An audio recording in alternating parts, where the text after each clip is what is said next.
বর্তমান সময়ে বাংলাদেশটা খুব ক্রান্তি লগ্নের মধ্য দিয়ে পেরিয়ে যাচ্ছে।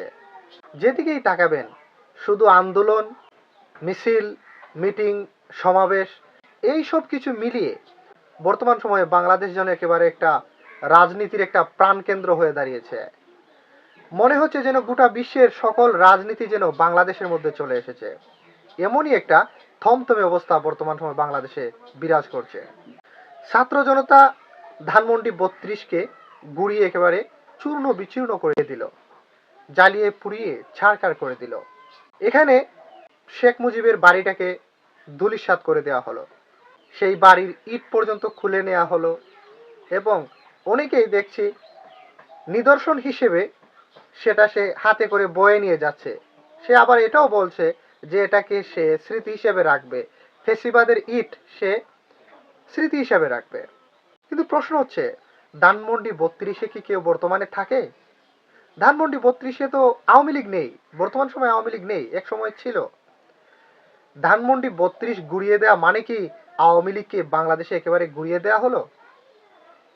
এটা যদি কেউ ভাবেন তাহলে এটা হবে একটা বোকামি। এর মতো বোকামি আর হতে পারে না। কারণ আপনারা তো এখানে একটা বিল্ডিং গুড়িয়ে দিলেন, আওয়ামী লীগকে গুড়িয়ে দিতে পারছেন? পারেন নাই তো।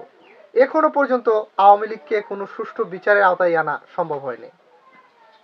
আওয়ামী লীগকে আপনি কোথায় পাবেন? আওয়ামী লীগকে আপনি পাবেন সচিবালয়ে, ওইখানে যান। আওয়ামী লীগকে আপনি পাবেন সেনাবাহিনীতে, পাবেন বিভিন্ন স্তরে স্তরে রয়েছে ওরা ঘাপটি মেরে, ওইখানে যান। যারা দেশ চালাচ্ছে বা দেশের কার্যক্রম পরিচালনা করতে যারা কাজ করছে, অনেকের মধ্যেই আওয়ামী মন মানসিকতা বিরাজ করছে, আপনি সেখানে আওয়ামী লীগ পাবেন।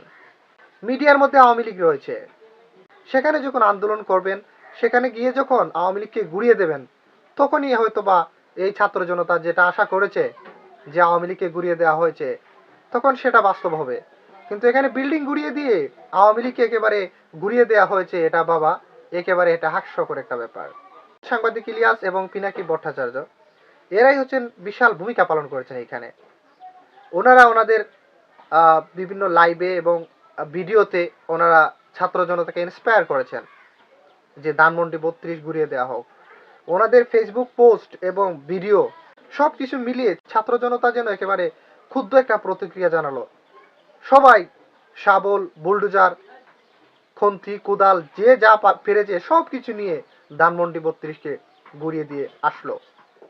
আওয়ামী লীগের বিভিন্ন নেতাকর্মী যেমন শামীম ওসমান সহ আরো বেশ কিছু নেতাদের বাড়িতে হামলা চালানো হয়, অগ্নিসংযোগ দেওয়া হয় এবং এই আওয়ামী লীগের পক্ষপাতিত্ব নিয়ে যারা দালালি করেছে, এই যেমন শাওন, তার বাড়ি ঘরে অগ্নিসংযোগ করা হয়, তাকে গ্রেপ্তার পর্যন্ত করা হয়েছে।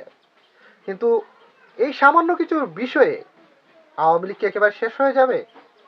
আওয়ামী লীগ কি খুব ছোট্ট একটা দল যে একটু নাড়া দেবেন আর সবকিছু একেবারে চুরমার হয়ে যাবে? ওরা হয়তো এটার একটা প্রতিশোধ নেওয়ার চেষ্টা করবে, যে কোনো মূল্যে হোক।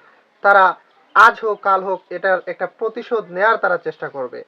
কারণ তাদের লোকজন রয়েছে সর্বত্র ছড়িয়ে ছিটিয়ে, তাদের লোকজন রয়েছে, তাদেরকে তারা এখন ধরাছোঁয়ার বাইরে।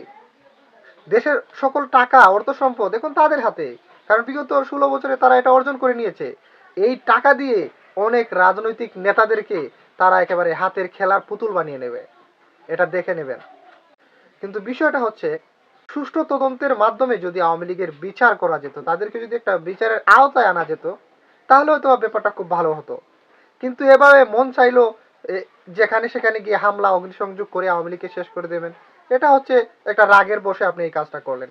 কিন্তু মূলত ঠান্ডা মাথায় যদি একটা বিচার প্রক্রিয়ার মাধ্যমে তাদেরকে একটা, তাদের ব্যাপারে একটা ব্যবস্থা নেওয়া যেত, তাহলে এটাই হতো সবচেয়ে ভালো একটা পদ্ধতি। কিন্তু যেটা করতে বর্তমান অন্তর্বর্তী সরকার যেমন ব্যর্থ, তেমনি যারা বিপ্লবী রয়েছে তারাও ব্যর্থ হয়েছে। একমাত্র সুষ্ঠু বিচার, সুষ্ঠু তদন্ত, এটাই হচ্ছে একমাত্র সমাধানের পথ। কোথাও জ্বালাও পোড়াও, অগ্নিসংযোগ করে দেশের সম্পদ নষ্ট করে কখনো একটা স্থায়ী সমাধান সম্ভব নয়। এতে হিতে বিপরীত হওয়ার সম্ভাবনা রয়েছে।